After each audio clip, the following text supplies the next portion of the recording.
The last video of Chapter 6 involves sulfur compounds. And sulfur compounds, there are two types of sulfur compounds.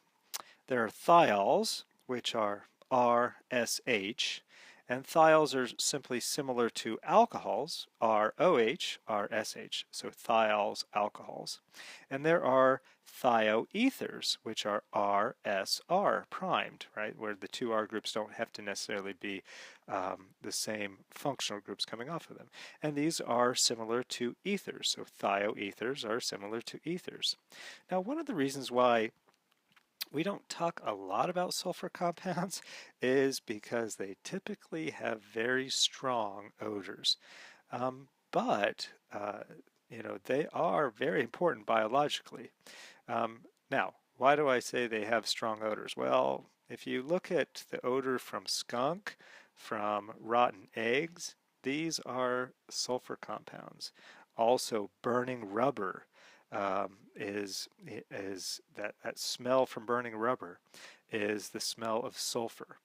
But sulfur can also um, there are a lot of sulfur compounds and other in other things that don't necessarily smell horrible. So, for example, garlic. Now, maybe some of you go, "Oh, I don't really like the smell of garlic." So, then it falls into the category of a strong odor. But certainly, it is a strong odor.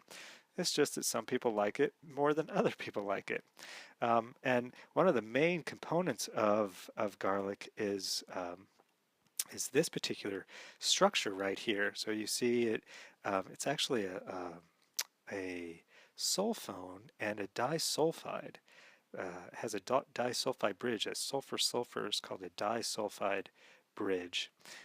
This particular compound is called ajoine, and ajoine has been shown to do a number of things medicinally. So it reduces heart attacks in people that take it a lot. It's antiviral, and as a matter of fact, it may even be anti-HIV viral. It's an anti-tumor, so it suppresses tumors in cancer cells. And so the take-home message is, if you don't like garlic, maybe you should begin to like garlic. That's all I have to say about that one. All right.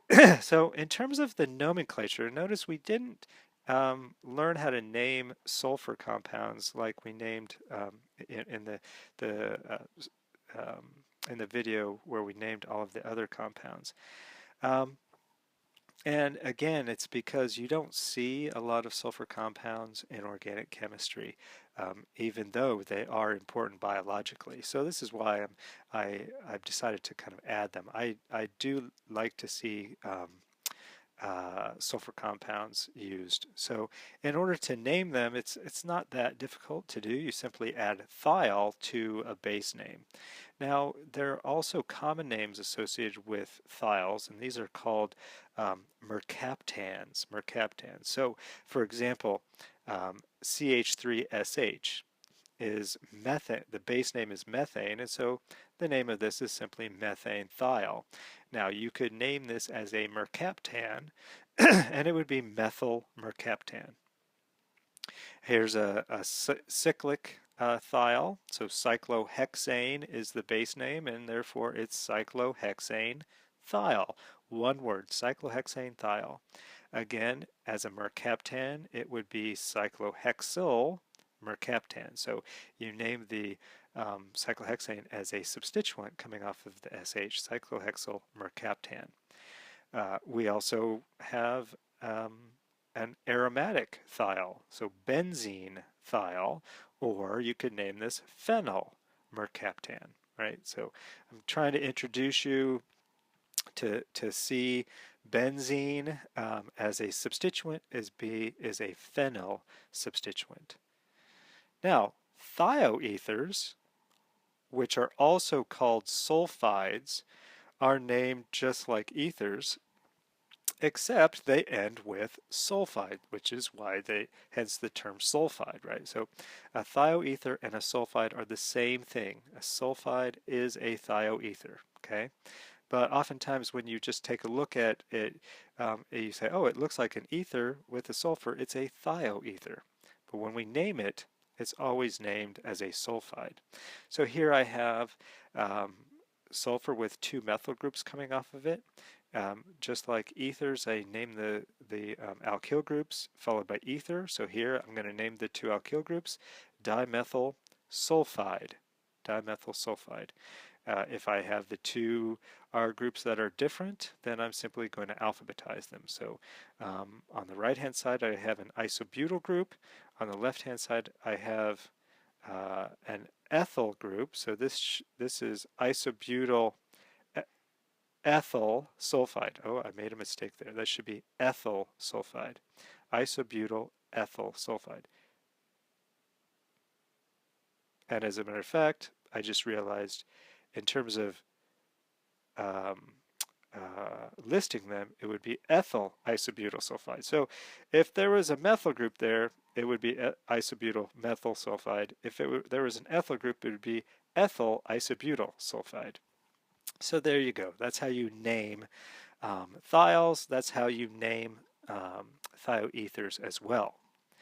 Now, one of the last physical properties that I want to discuss deals with the acidity. And we can compare the acidity of thiols to that of alcohols. And it, it happens that thiols are stronger acids than alcohols are.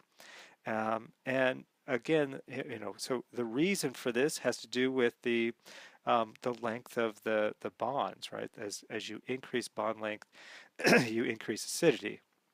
So as we go from oxygen to sulfur, we're moving down the periodic table. The bond length between sulfur and hydrogen increases, and therefore it becomes more acidic. Now, this becomes important because I can take a thiol and I can react it with the conjugate base of an alcohol, so a methoxide. I could take methyl sulfide and I can, I'm sorry, not methyl sulfide, methane thiol and react it with methanol. Now, methane thiol has a pK of 10, and so when this reaction occurs, right, a proton's donated to the methoxide, I generate the Rs. Now the sulfur has 3 pair of electrons around it, has a negative charge. It's called a mercaptide.